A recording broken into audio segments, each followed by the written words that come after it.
نبی کریم صلی اللہ علیہ وآلہ وسلم نے ارشاد فرمایا کہ لاؤ میں تمہارے لیے ایک دستاویز لکھ دوں، کچھ لکھ کے دے دوں تاکہ میرے بعد تم گمراہ نہ ہو جاؤ، اگر تم اس پر چلتے رہے تو پھر تم گمراہ نہ ہو سکو گے۔ اس پر حضرت عمر نے کہا کہ نبی کریم صلی اللہ علیہ وآلہ وسلم پر بیماری کی سختی ہو رہی ہے، تمہارے پاس قرآن موجود ہے، ہمارے لیے تو اللہ کی کتاب ہی کافی ہے۔ عربی کے الفاظ ہیں، حضرت عمر نے کہا، رسول اللہ نے فرمایا فقال النبی صلی اللہ علیہ وآلہ وسلم ہلموا اکتب لکم کتابا لا تضلوا بعدہ، پیغمبر یہ فرما رہے ہیں کہ لے آؤ میرے پاس، میں تمہارے لیے کتاب لکھ دوں تاکہ تم کبھی گمراہ نہ ہو، ضمانت دے رہے ہیں۔ اور اس میں واقعاً رسول اللہ جو لکھنا چاہ رہے تھے وہ کون سی ضمانت؟ وہ غدیر خم والی ضمانت، اس لیے کہ دونوں الفاظ ایک جیسے ملتے ہیں، یعنی وہاں حدیث ثقلین حدیث غدیر میں فرمایا کہ میں تمہارے درمیان میں کتاب اور عطرت چھوڑ کے جا رہا ہوں، تم کبھی گمراہ نہیں ہوگے جب تک کہ ان کی پیروی کرو گے، اور اس حدیث میں فرمایا کہ میرے پاس دستاویز میں تمہیں لکھنا چاہتا ہوں تاکہ تم میرے بعد کبھی گمراہ نہ ہو، تو دونوں کے جو مفاہیم ہیں وہ ملتے جلتے ہیں۔ تو جب رسول اللہ نے یہ فرمایا میں تمہارے لیے لکھنا چاہتا ہوں وصیت، تو کچھ لوگوں نے کہا کہ رسول اللہ کے اوپر تکلیف کا غلبہ ہو گیا ہے، اور تمہارے پاس قرآن موجود ہے، حسبنا کتاب اللہ، ہمارے لیے اللہ کی کتاب کافی ہے۔ یعنی جتنی بھی روایات ہیں اس میں یہی بات ہے کہ پیغمبر کے سامنے ہوتے ہوئے یہ کہا جا رہا ہے کہ ہمارے لیے اللہ کی کتاب کافی ہے،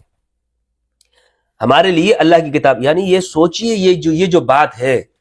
یہ لوگ جو کہتے ہیں نا اہل الحدیث، ہم حدیث کے ماننے والے ہیں، حدیث کے اوپر چلیں گے، حدیث کے اوپر، او بھائی حضرت عمر حدیث سنت سامنے موجود ہے، سراپا سنت، خاتم النبیین موجود ہے، ان سے اختلاف ہو رہا ہے، تو پھر آپ کے لیے حدیث کیسے حجت ہے؟ کیسے، کس زبان سے آپ کہتے ہیں کہ ہمارے لیے ہم حدیث والے؟ یا تو بخاری کو مانو، حضرت عمر کو مانو، اور یا ان سب سے ہاتھ اٹھا لو۔ اور میں نے آپ کو کہا ہے کہ آپ صحابہ میں سب سے زیادہ حضرت عمر کو افضل مانتے ہیں، تو اسی لیے ان کے پیچھے آپ کو چلنا ہے۔ اور دوسرا جو آپ یہ کہتے ہیں کہ ہمیں جو دین پہنچا ہے وہ صحابہ کے ذریعے اور ہمیں ان کی پیروی کرنی ہے ہر حال میں، اور ان کے سامنے ہماری آنکھیں بند ہیں، تو پھر ان کی بتائی ہوئی بات کو مانو کہ جس طرح وہ دین کو بیان کر، وہ تو ایسے دین بیان کر رہے ہیں۔ اسی لیے آپ نے دیکھا ہوگا کہ جو روایات ہیں، اور محدثین نے اس کو لکھا ہے، ناصر حسن گیلانی رحمہ اللہ نے تدوین حدیث کتاب لکھی، اس میں انہوں نے بتایا ہے کہ صحابہ کرام کس صحابی کے زمانے میں روایات کیوں کم ہیں، اور حضرت ابوبکر رضی اللہ عنہ کے زمانے میں جو انہوں نے روایات کا صحیفہ جلا دیا تھا، ذہبی نے اس کو لکھا ہے اور محدثین نے اس کو بیان کیا ہے، پریشان تھے، میں اس کو کئی جگہ پہ بیان کر چکا ہوں۔ حضرت عمر کے زمانے میں ابو ہریرہ رضی اللہ تعالیٰ عنہ کو حدیث بیان کرنے کے اوپر پٹائی ہوتی تھی، ابو ہریرہ کہا کرتے تھے، وہ بعد میں وہ معاویہ بن ابی سفیان کے خیمے میں جا کر شام میں حضرت ابو ہریرہ روایات بیان کرتے تھے، اور رات کو بیٹھتے تھے اور صبح تک بیان کرتے تھے۔ یہ تو انہیں معاویہ بن ابی سفیان کے زمانے میں روایات بیان کرنے کی اجازت ملی، ورنہ حضرت عمر کے زمانے میں ابو ہریرہ ہوتے اور یہ روایتیں اس طرح بیان کرتے، کئی مرتبہ ان کو مارا گیا، زخمی کیا گیا، حضرت ابو ہریرہ رضی اللہ تعالیٰ عنہ کو۔ حضرت عمر منع کرتے تھے روایات بیان کرنے کے اوپر، تو اور حضرت عثمان کے زمانے میں بھی روایات، صرف اور صرف مولا علی واحد ہے کہ جن کے زمانے میں روایات زیادہ بیان کی گئی، اور یہی آپ دیکھ لیں کہ اہل حدیث ہو یا اہل سنت ہو، وہاں پر ہم روایات کم لیتے۔ یہ عجیب بات نہیں ہے کہ جس زمانے میں روایت سب سے زیادہ بیان کی گئی اس زمانے کی روایتیں نہیں ہیں، اور جس زمانے میں روایتوں پر پابندی تھی اسی زمانے کے اوپر جناب فضائل بھی ہیں اور زمانے کی روایتیں بھی ہیں۔ تو یہ روایت کا نمبر تھا 4432۔ حضرت عمر نے کہا کہ نہیں، ہمارے لیے اللہ کی کتاب کافی ہے، تو یہ اختلاف ہوا، بلکہ جھگڑا ہوا ہے، واختصموا، پیغمبر کے ہوتے ہوئے جھگڑا ہوا ہے، آپس میں جھگڑے ہیں، اور جلیل القدر صحابہ جو یہاں پر موجود ہیں وہ آپس میں جھگڑا، ان کا اختصام ہوا ہے، ایک دوسرے کے ساتھ جھگڑے ہیں۔ اور اس میں جو مولا علی علیہ السلام ان کا جو موقف تھا وہ یہ ہے کہ رسول اللہ صلی اللہ علیہ وآلہ وسلم کو قلم دوات قریب کر دینا چاہیے اور لکھ دینا چاہیے، اور یہ ہمیں روایات میں موجود نہیں کہ اس موقع پر امام علی موجود تھے یا نہیں ہے، یہ روایات میں نہیں ہے، لیکن جو وہاں پر دیگر لوگ موجود ہیں، دو گروہ ہو گئے تھے۔ ایک گروہ وہ یہ کہتا تھا نہیں، لکھنے کی ضرورت نہیں ہے، ہمارے لیے اللہ کی کتاب کافی ہے، اور دوسرا گروہ یہ کہتا تھا کہ نہیں، قلم دوات دے دینی چاہیے۔ تو جب ان کا آپس میں اختلاف ہو گیا اور پیغمبر کے ہوتے ہوئے ہوا، تو پھر رسول اللہ نے ان سے وہ نعمت چھین لی۔ اگر رسول اللہ وہ وصیت لکھوا دیتے اور لکھوانے دی جاتی تو آج امت کا یہ حال نہ ہوتا۔ بلا شک و شبہ رسول اللہ نے گارنٹی دی، ضمانت دی کہ میرے بعد تم گمراہ نہیں ہوگے، کوئی فرقہ نہ بنتا اگر رسول اللہ صلی اللہ علیہ وآلہ وسلم کو وصیت لکھنے دی جاتی، کوئی فرقہ نہ بنتا۔ کوئی اختلاف نہ ہوتا اس امت کی گردنیں نہ کٹتی، سر تن سے جدا نہ ہوتے، اور یہ امت ترقی کی جانب ہوتی اگر وہ وصیت لکھوا دی جانب۔ حدیث نمبر، اگلی حدیث بخاری کی ہے، باب کراہیت الخلاف، اختلاف کا ناپسند ہونا، یہ چیپٹر ہے اور یہ باب ہے۔ کتاب کا نام ہے الاعتصام بالکتاب والسنہ، اور باب کا نام ہے کراہیت الاختلاف، اختلاف کا ناپسندیدہ ہونا۔ حدیث نمبر ہے 7366، 7366، بلکہ میں یہیں سے بتا دیتا ہوں۔ اور وہی حدیث ہے، اس میں ابن عباس کہتے ہیں کہ جب رسول اللہ صلی اللہ علیہ وآلہ وسلم پر تکلیف کا غلبہ ہوا تو آپ نے فرمایا کہ میرے پاس قلم دوات لے، میں تمہیں کتاب لکھ کے دے دوں تاکہ تم میرے بعد کبھی گمراہ ہو۔ حضرت عمر نے کہا کہ پیغمبر پر تکلیف ہے، ہمارے لیے اللہ کی کتاب کافی ہے۔ اچھا، کتاب الجہاد والسیر کی روایت ہے، اور اس کے اندر ہے باب هل یستشفع الی اہل الذمۃ ومعاملتهم، ذمیوں کی سفارش اور ان سے کیسا معاملہ کیا جائے۔ حدیث نمبر ہے 3053، اس میں بھی یہی بات ہے کہ رسول اللہ صلی اللہ علیہ وآلہ وسلم نے کہا فرمایا، اور کچھ لوگوں نے کہا حجر رسول اللہ صلی اللہ علیہ وآلہ وسلم، رسول اللہ نے حجرہ کے معنی بڑے خطرناک ہیں۔ حجرہ کے جو معنی ہیں کہ اس کے معنی یعنی رسول اللہ صلی اللہ علیہ وآلہ وسلم، یہ جو مولانا داؤد راز صاحب ہے، انہوں نے اس کا ترجمہ کیا ہے، انہوں نے اس کا ترجمہ کوئی خاص نہیں کیا بلکہ چھوڑ دیا انہوں نے اس کا ترجمہ، داؤد راز سلفی صاحب نے اس کا ترجمہ ہے حجرہ رسول اللہ، حجرہ ہجرت سے، یعنی رسول اللہ صلی اللہ علیہ وآلہ وسلم جو اپنا توازن ہے وہ کھو بیٹھے ہیں، علیاذ باللہ، یہ اس کا معنی بنتا ہے، جو اس کا اصل معنی ہے۔ یہ جس نے بھی یہ بات کہی ہے یہ بڑی خطرناک بات ہے۔ قال دعونی فالذی انا فیہ خیر مما تدعونی الیہ واوصى عند موتی بثلاث، تو آپ نے فرمایا کہ چھوڑ دو مجھے، جس چیز کی طرف تم مجھے بلاتے ہو اس سے میں بہتر ہوں کہ میں جس حالت میں ہوں۔ پھر آپ صلی اللہ علیہ وآلہ وسلم نے 3 وصیتیں فرمائی تھی، مشرکین کو جزیرہ عرب سے باہر کر دینا، دوسرے یہ کہ وفود سے ایسا ہی سلوک کرتے رہنا جیسے میں کرتا ہوں، تیسری بات وہ کہتے ہیں میں بھول گیا، راوی کہتے تیسری بات میں بھول گیا۔ یعنی یہ کیسے دین پہنچانا ہوا کہ جو آگے راوی جو ہیں ابن عباس نہیں کہہ رہے ہیں، یہ جو ابن عباس سے جنہوں نے یہ روایت سنی ہے، سعید بن جبیر، وہ انہوں نے آگے پھر اس کو بیان نہیں کیا ہے، یا بخاری کے جو استاد ہیں وغیرہ۔ تو بہرحال اس سے یہ معلوم ہوا کہ رسول اللہ صلی اللہ علیہ وآلہ وسلم سے اختلاف کیا گیا۔ اگلی جو روایت ہے وہ ہے صحیح مسلم کی روایت، باب ترک الوصیۃ لمن لیس له شیء یوصی فیہ۔ اس کا عنوان یہ دیا ہے، یہ اصل میں جو مسلم کے عنوانات دیے ہیں یہ نووی رحمہ اللہ نے دیے ہیں۔ اب نووی رحمہ اللہ ان سے درگزر فرمایا، ان کی دیکھیں انہوں نے چالاکی کیا کی ہے یہاں پر۔ اب حدیث کے اندر یہ بات موجود نہیں ہے کہ جس کے پاس جو اس دنیا سے جا رہا ہے، جس کی وفات ہو رہی ہے اور اس کے پاس کوئی مال نہیں ہے تو اسے وصیت چھوڑ دینی چاہیے، روایت یہ نہیں ہے۔ لیکن اس کا عنوان انہوں نے کیا دیا، یہ کہہ رہے ہیں کہ جس کے پاس چھوڑنے کے لیے کچھ نہ ہو، آگے ورثاء تک منتقل کرنے کے لیے کوئی مال وغیرہ نہ ہو، تو وہ وصیت کو چھوڑ دے۔ بھائی کیا یہاں پر رسول اللہ مال کی وصیت لکھوانا چاہ رہے ہیں؟ حضور نے فرمایا میں تمہیں لاؤ قلم دوات لاؤ، ایسی وصیت لکھ دوں کہ میرے بعد تم گمراہ نہ ہو، یعنی دین کے بارے میں وصیت لکھوانا چاہ رہے ہیں، مال کے بارے میں وصیت نہیں لکھوانا چاہ رہے۔ لیکن اس کا تاثر کیا دینے کی کوشش کی کہ گویا کہ یہ وصیت کس چیز کی ہے، کس چیز کی ہے؟ یہ دنیا کی چیز وصیت ہے، حالانکہ حضور ان چیزوں کی وصیت نہیں لکھوانا چاہ رہے تھے۔ تو یہ عنوانات کے ذریعے سے نووی رحمہ اللہ نے مسلم کے اندر یہ کام کیا، اور جو لوگوں کو عقل مند لوگ ہیں وہ یہ بات سمجھ جاتے ہیں۔ صحیح مسلم کی روایت ہے 4232، اور اسی طرح 4233، 4234 سب میں یہ روایت موجود ہے کہ رسول اللہ صلی اللہ علیہ وآلہ وسلم نے فرمایا کہ لاؤ میرے لیے تم، ابن عباس فرماتے ہیں قلم دوات لاؤ، میں تمہاری لیے وصیت لکھ دوں، تم کبھی گمراہ نہیں ہوگے، ہمیشہ کبھی گمراہ نہیں ہوگے۔ تو یہ بخاری مسلم سے جو میں نے آپ کو 9 روایات پیش کی ہے، مصنف عبدالرزاق کے اندر بھی روایت موجود ہیں، اور دیگر صحیح کتابوں کے اندر، مسند احمد کے اندر بھی۔ تو اس سے کیا معلوم ہوا؟ اور طبقات کے اندر تو بڑی تفصیل موجود، طبقات الکبیر، طبقات الکبریٰ کے اندر ابن سعد کی، اور جسے مزید تفصیل دیکھنے کی ضرورت ہو تو میری ویڈیو دیکھ لیں۔ اس روایت سے یہ بات معلوم ہوئی کہ تقی عثمانی صاحب، آپ کا یہ کہنا کہ جو شخص یہ بات کرتا ہے کہ ہمارے لیے اللہ کی کتاب کافی، آپ حضرت عمر سے اختلاف کر رہے ہو، اس لیے آپ رافضی ہو گئے، اور جو شخص صحابہ سے اختلاف کرتا ہے آپ ہی کی بنائی ہوئی تعریف کے مطابق، اور خلفائے راشدین میں سے، میرے نزدیک تو خلفائے راشدین کی الگ ایک تعریف ہے، لیکن آپ کے نزدیک جو خلفائے راشدین کی تعریف ہے آپ نے ان سے اختلاف کر دیا، تو حضرت عمر رضی اللہ تعالیٰ عنہ سے آپ پورا مکتب آپ کا ختم، پورا مکتب ختم ہے۔ آج کے بعد آپ نے یہ نہیں کہنا کہ ہم اہل الحدیث ہیں، ہم اہل سنت ہیں، نہیں، آپ نے یہ کہنا ہے کہ ہم حضرت عمر کے ماننے والے ہیں،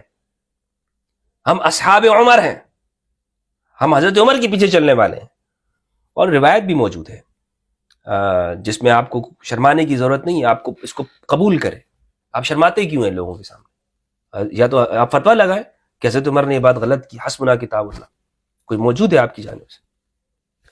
اللہ سبحانہ وتعالیٰ سے دعا ہے کہ پروردگار ہمیں قرآن مجید میں تدبر کرنے اور اہل بیت کی معرفت عطا فرمائے۔ السلام علیکم ورحمۃ اللہ۔